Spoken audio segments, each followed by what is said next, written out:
sabaw. Ang lambot-lambot niya. Diba? Tikman natin.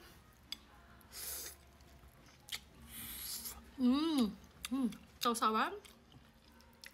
Wow.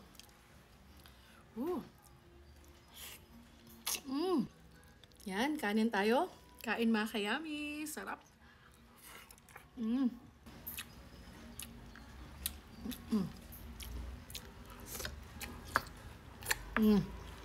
Napakasarap.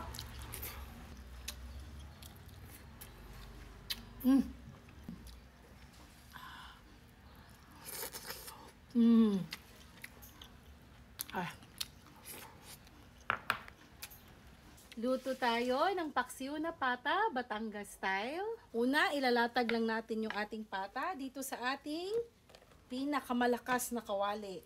Yan. Lagyan ng tubig. Kuluan natin. Takpan natin at balikan natin mamaya pagkakulo niya. So ayan mga kayamis, kumulo na siya at nagsilabasan na din yung maritis sa buhay ng baboy na to. Atin tong hanguin para mabanlawan. Ayan. Eto't nahugasan na, malinis na ang kaluluwa ng pata na to. Ilagay natin sa ating kawali. Yan. Ayusin natin.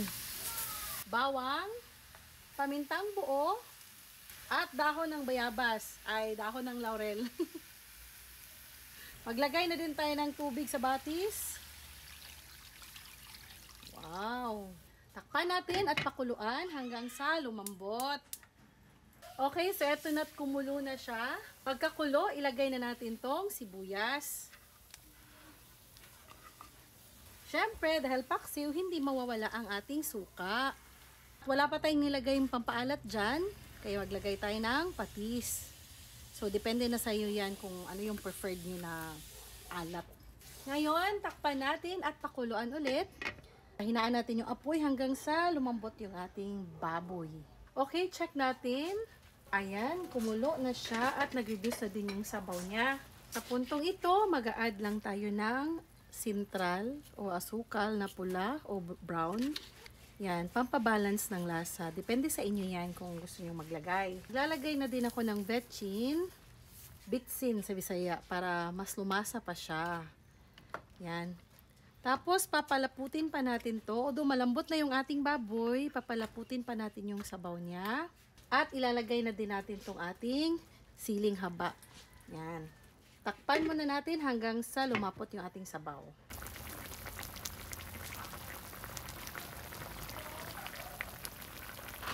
Eto na nga, nagmantika na yung sabaw ng ating paksiw na pata. Yan, kulang pa yan. Ayan, sa pagkaraan ng ilang minuto, ayan, luto na yung ating siling haba.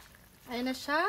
Okay na din ako sa sabaw nito kasi ayoko nang masyadong dry. Gusto ko talaga masabaw-sabaw.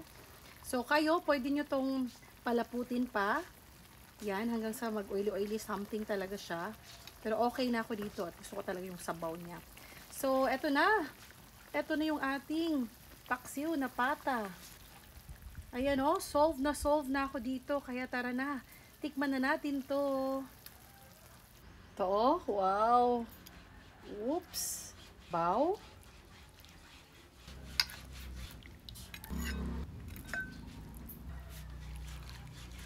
Eto na mga kayamis ang ating paksiw na pata ala Batangas. Ala gutom na ako. Eto na o.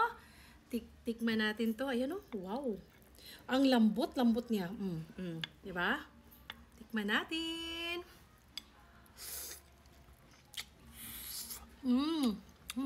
Ang sarap.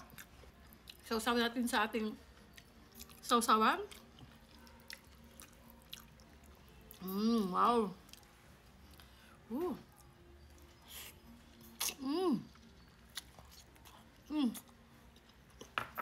Napakasarap. Yan, kanin tayo. Kain mga kayami. Sarap.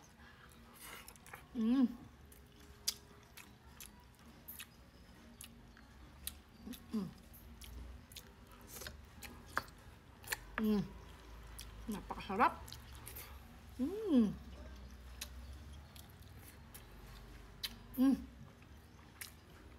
Grabe po, sobrang nakakagana. Grabe yung garna dito. Ayan. Ay, naku, sarap niyan. Ito, oh. Sarap. Mainit-init pa.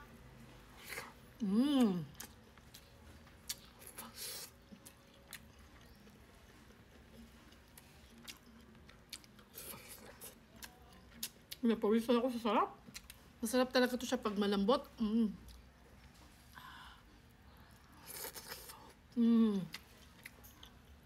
Ay. Gusto ko pang kumain ng mataba. Ito, oh. Baka mainit-init pa to. Last bite para sa inyo mga kayamis. Mainit pa.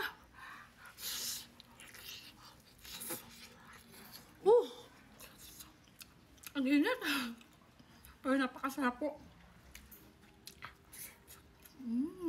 So ayan mga kayamis, napakasarap po ng ating niluto today. I'm sure magustuhan nyo din po ito. Sana'y matay nyo din po sa inyong mga tahanan. Ito na naman po si Yuri na laging nag-iwan ng kasabihang, laging kumain ng tama lang para yummy. Like Yuri. Shh, atin na to. Dahil kakain pa ako at ang sarap. Babay muna!